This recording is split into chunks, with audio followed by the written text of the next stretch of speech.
What's going on, YouTube? This is SG1 Sports, and you're watching our college football channel. We continue with our 2021 schedule previews and projected records. The Tennessee Volunteers are up next, and if you're a Tennessee fan, we have a Tennessee channel for you. Go check it out. You'll see it pop up here on your screen. Go subscribe. Again, if you are a Tennessee fan, help us out. You'll get all kinds of exclusive Tennessee content. The content is going to be slow at first, but as we build these channels, they'll get more and more content. So again, please help us out if you are a Tennessee fan and follow along there on our Tennessee channel. The 2020 schedule for Tennessee proved to be a difficult one because it was an all SEC schedule. Obviously, most SEC teams wound up playing a tougher schedule because of the fact that they were playing an all-conference schedule. Maybe there were some that it worked out for them, but Tennessee's schedule very, very difficult last year. When you look at the fact that they had to play Alabama, Auburn, and Texas A&M out of the West, there's a reason why their record wound up being 3-7, and a big part of that was because of who they had to play. And even Arkansas, they played Arkansas out of the West. So Arkansas wound up being much better than we thought last year. So it was just a really, really, really tough schedule for Tennessee. We fast forward to 2021, and the schedule, I think, eases up for the Vols. It's not quite as bad. Here is that schedule. And before we go into the game-by-game, week-by-week schedule, let's first look at who they play outside of the SEC East, because we know they're going to play every team in the SEC East, obviously. In the non-conference, they will play Bowling Green, Pittsburgh, Tennessee Tech, and South Alabama. You talk about a transition year, a rebuild year.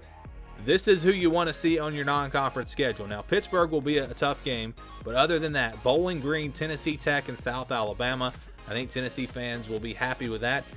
If you don't slip up, that's 3 wins right there. And then if they can beat Pitt and they can get a couple of wins in the SEC, this is a team that could get to 6-6.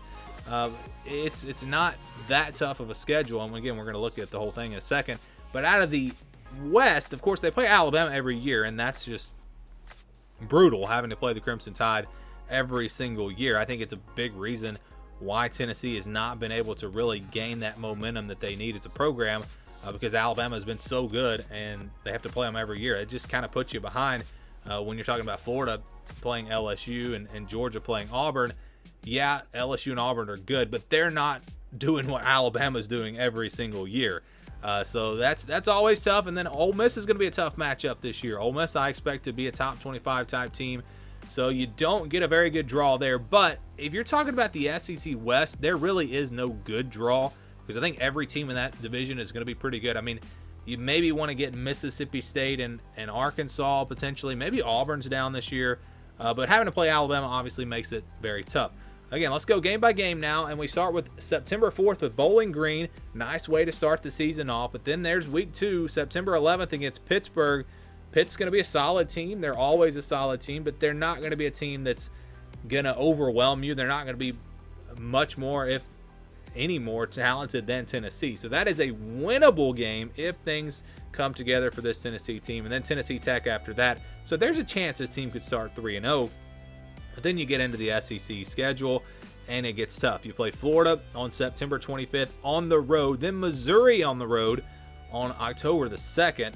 Tough back-to-back there. Missouri should be pretty good again this year. South Carolina on October the 9th, maybe a little bit of an easier game there. Then Ole Miss on October 16th. On the road at Alabama October 23rd. We talk about it all the time. It's just a fact. Teams that play Alabama the next week typically lose. It happens all the time.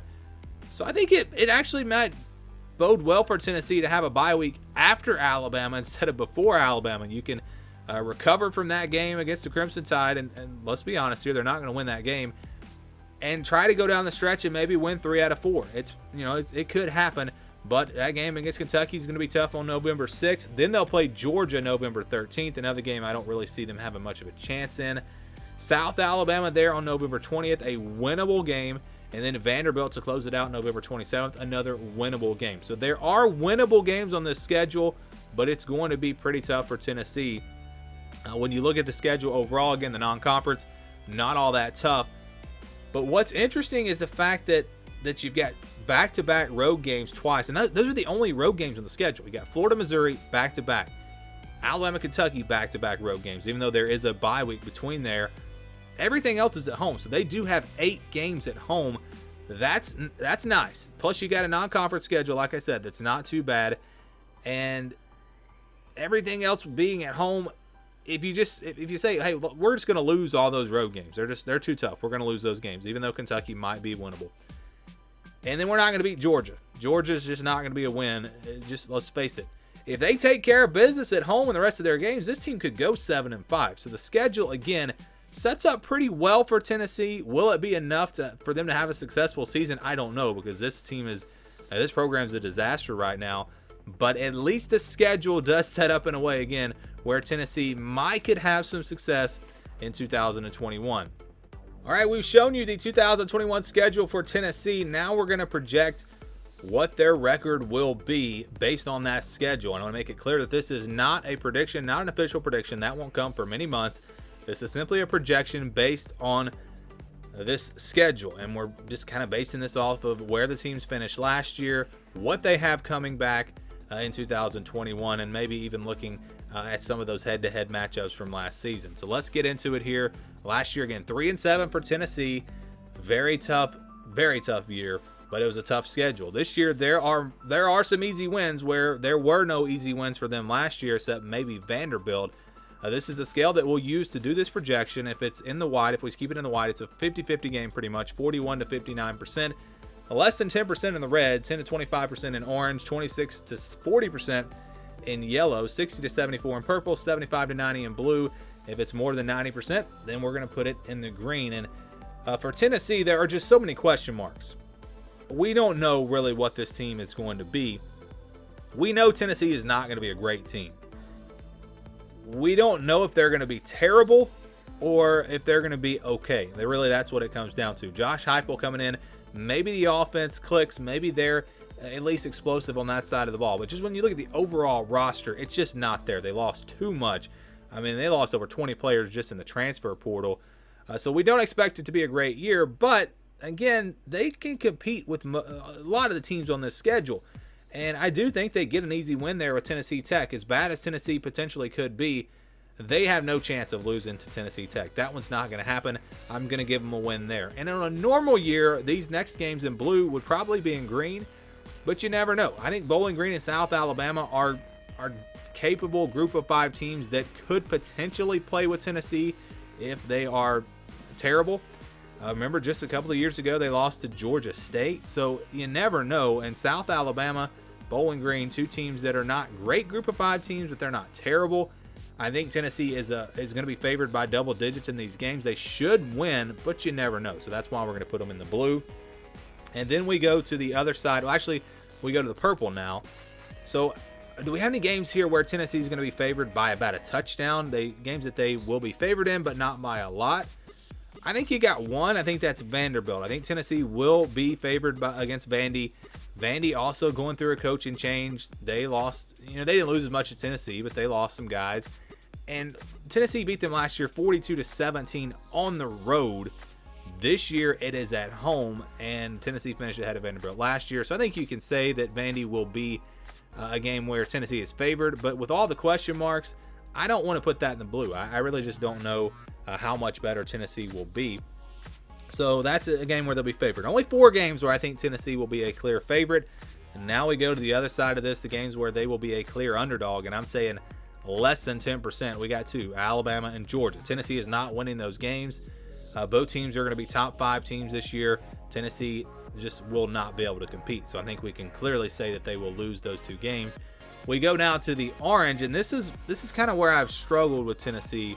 Which opponents do I put in the orange, which in the yellow, which in the white?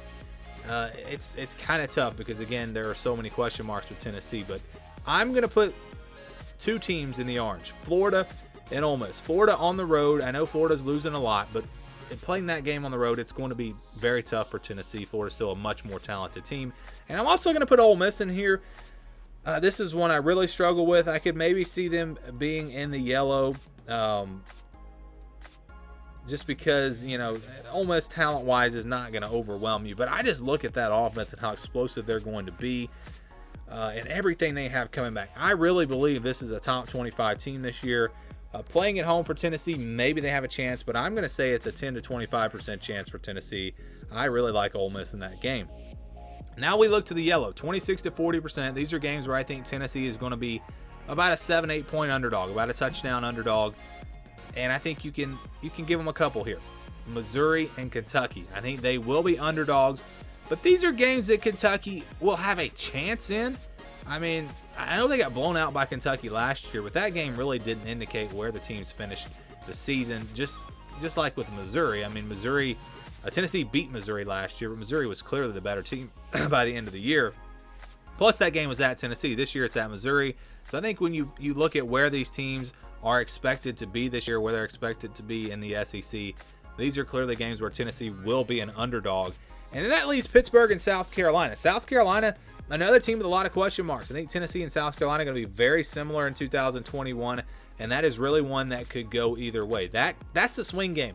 If Tennessee can win that game, they'll have a chance. They'll have a chance to get to maybe 6 wins. Now, I don't know if they're even going to be eligible for a bowl game. They'll probably have sanctions, so it may not matter.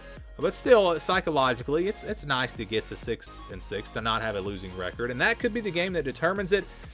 Pittsburgh, also, I think, a winnable game for Tennessee. I would probably favor Pitt, but not by a lot.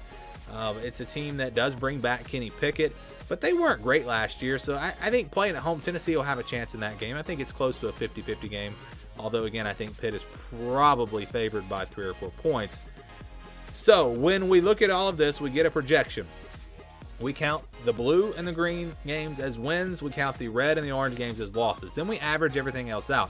Yellow at 40%, white at 50%, purple at 60%. It's not a perfect formula, but it's just kind of what we do here to get a rough projection.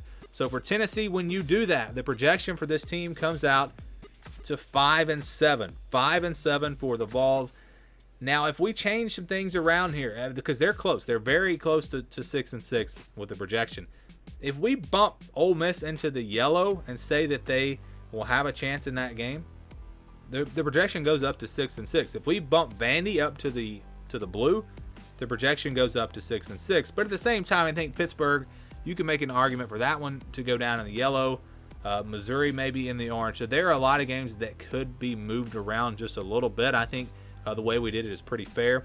And again, the projection for Tennessee based off of these numbers, 5-7. Do you agree? Do you disagree? Do you think this team could be better, or maybe they'll be worse?